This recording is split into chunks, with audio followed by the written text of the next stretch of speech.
In a unanimous decision today, July 25, 2025, the Supreme Court en banc declared the articles of impeachment against Vice President Sara Duterte unconstitutional, noting that it is barred by the one-year rule under Article 11, Section 3, Paragraph 5 of the Constitution, and that it violates the right to due process enshrined in the Bill of Rights.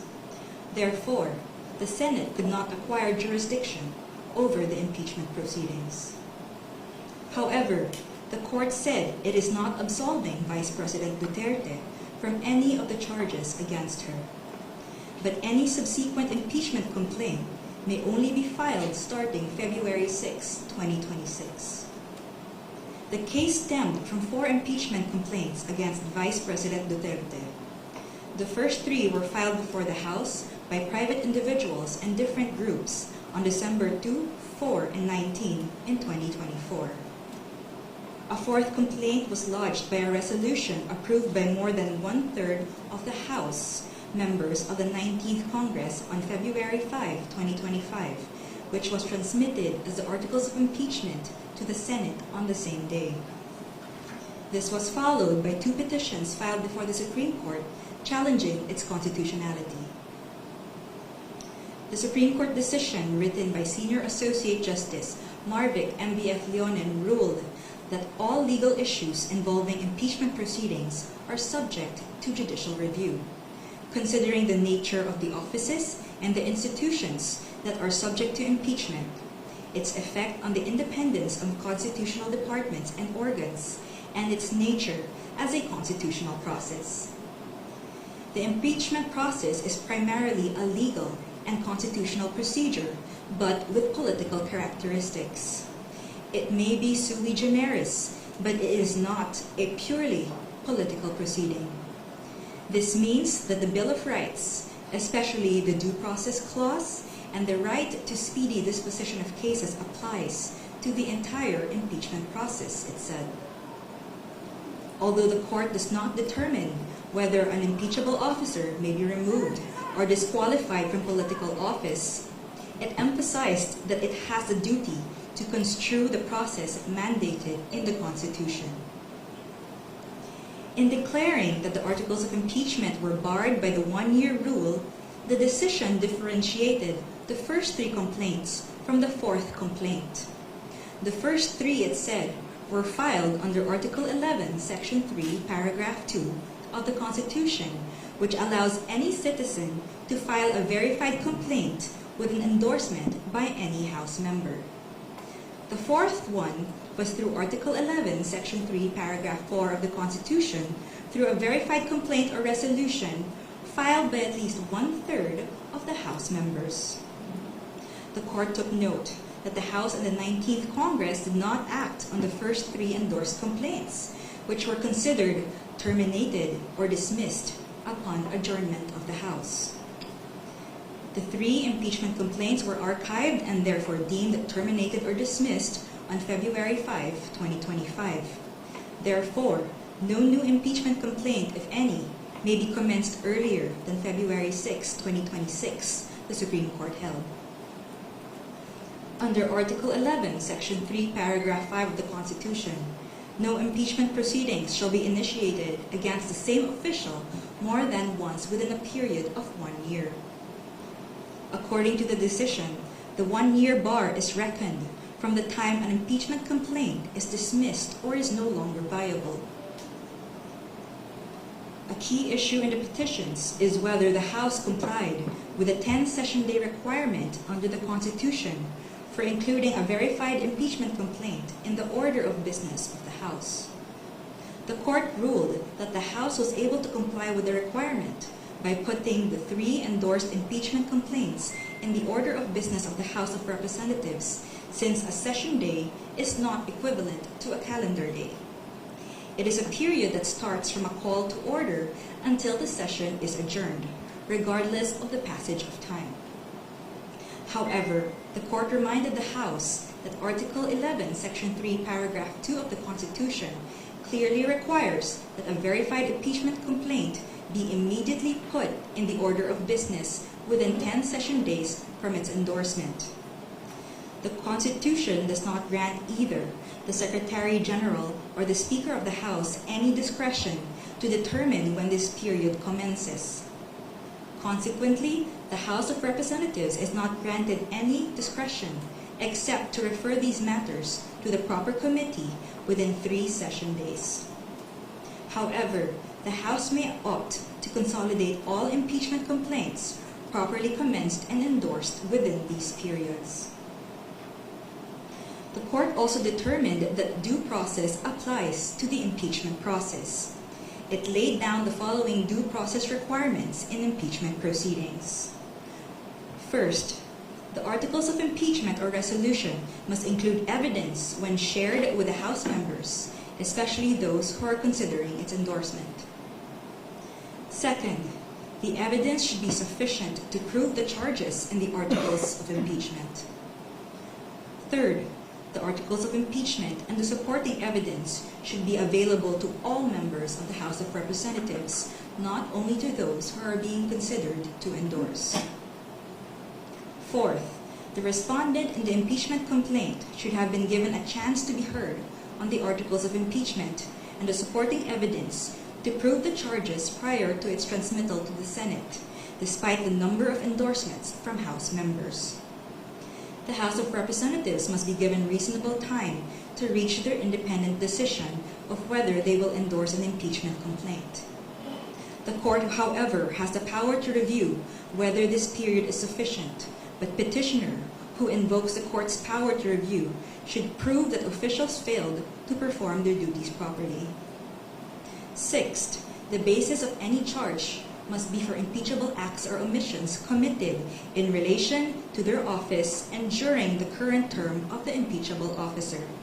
For the President and Vice President, these acts must be sufficiently grave, amounting to the crimes described in Article 11, Section 2, or a betrayal of public trust given by the majority of the electorate. For the other impeachable officers, the act must be sufficiently grave that they undermine and outweigh the respect for their constitutional independence and autonomy. And seventh, to ensure that respondent in the impeachment complaint is heard under the requirements of due process in the procedure under Article 11, Section 3, Paragraph 4, the House of Representatives is required to A. Provide a copy of the articles of impeachment and its accompanying evidence to the respondent to give him or her an opportunity to respond within a reasonable period to be determined by the House rules. The Constitution only requires an opportunity to be heard. It is up to the respondent to waive this fundamental right and opt to present his or her evidence at the Senate trial. And B. Make the articles of impeachment with its accompanying evidence and the comment of the respondent available to all members of the House of Representatives. It is the House, not 1/3 of the House, that has the sole prerogative to initiate impeachment complaints. Thus, there must be some modicum of deliberations so that each member representing their constituents can be heard and thus convince others of their position. The transmittal will only take place upon the qualified vote of 1/3 of the House. We quote from the final note of the unanimous decision. It is not our duty to favor any political result. Ours is to ensure that politics are framed within the rule of just law. We cannot concede the sobriety of fairness inherent in due process of law to the passions of a political moment. Our fundamental law is clear. The end does not justify the means. We understand our history.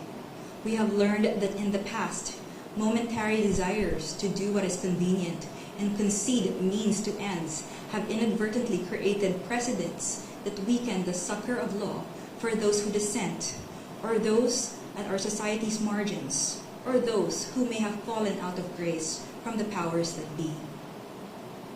We have learned that the clash of political interests in the past, often disguised by noble intentions, has obscured the need to address the real problems of corruption, inequality, poverty, and disempowerment faced by our people. We will not allow that to happen again. We will not hesitate to declare what is legal, just and right for our people. There is a right way to do the right thing at the right time. This is what the rule of just law means. This is what fairness or due process of law means, even for impeachment." End of quote. The Supreme Court's ruling is immediately executory. It shall be deemed served on the petitioners and released upon publication in the Supreme Court website and receipt of the parties of their digital copy in accordance with the guidelines on the transition to electronic filing in the Supreme Court. We urge everyone to read the full text of the decision and the concurring opinions. Thank you very much. Hi, Attorney. Muna na ako. Adrian Ayalin po, ABS-CBN. Hi, Adrian. So, sa madaling sabi, wala pong magaganap na impeachment trial ngayon. Hindi pwedeng mag-hold ng impeachment trial ang Senado. Well, the court said that the House complaint versus the VP is unconstitutional and null and void, and therefore the Senate did not acquire jurisdiction to convene as an impeachment court. Hanggang until February 6, 2026 na hindi pwede. The February 6, 2026, that's the due date. I mean, that's the date until when another complaint can be filed. Okay. Or initiated. And wala na pong pwedeng magawa ang House of Representatives, as you said, immediately executory. It's immediately executory, but they always have the option to file a motion for reconsideration. Thank you, Attorney. Attorney, Ben Punta po sa Philippine News Agency. To clarify lang, it was a unanimous decision. There was no division among the justices. No, It was a unanimous decision, although there were two justices who did not vote. May we know the two justices who did not vote? Yes, so that's Justice Benjamin Caguioa, he inhibited, and there's Justice Maria Philomena Singh, who was on leave.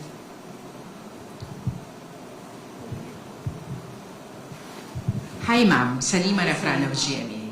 Ma'am, para po mas maintindihan ng publiko, ano po yung naging dahilan ng Korte Suprema kung bakit nga po naging null and void ito nga pong articles of impeachment at hindi po dapat matuloy ito nga pong impeachment trial laban kay Vice President Sara Duterte?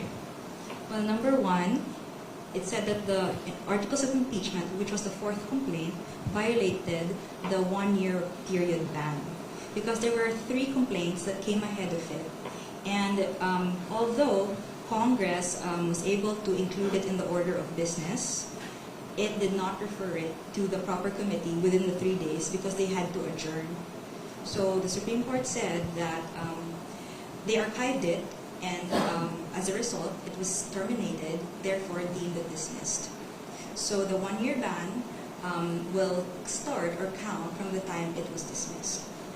So the fourth complaint could not have validly been transmitted to the Senate.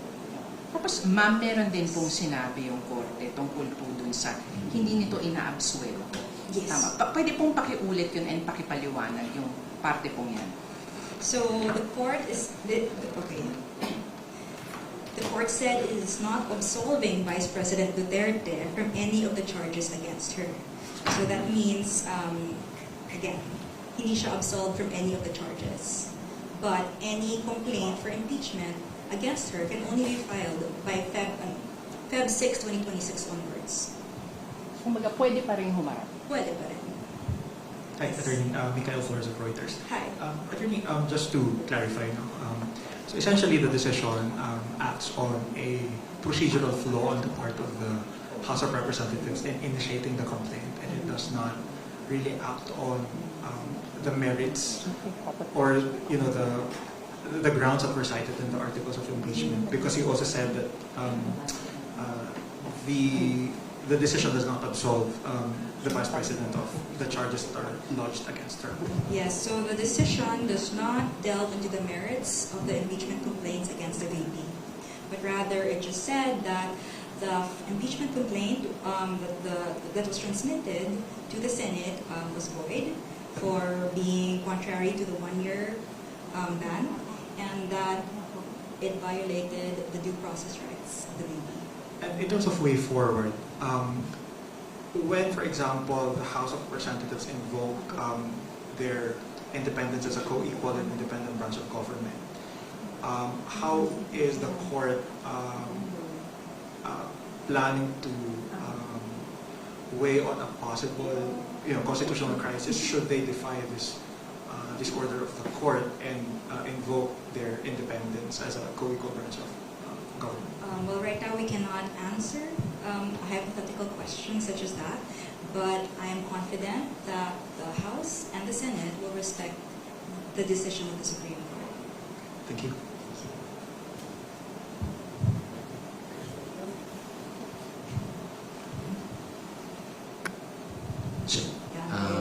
With your indulgence po sa tanong ko, pag ganoon ba ma'am, there was a grave abuse of discretion on the part of the Congress, which is a co-equal branch of the Supreme Court of the Judicial Branch? Yes, so under the 1987 Constitution, the Supreme Court was granted the authority to determine whether there is grave abuse of discretion in any part of the government, including co-equal branches.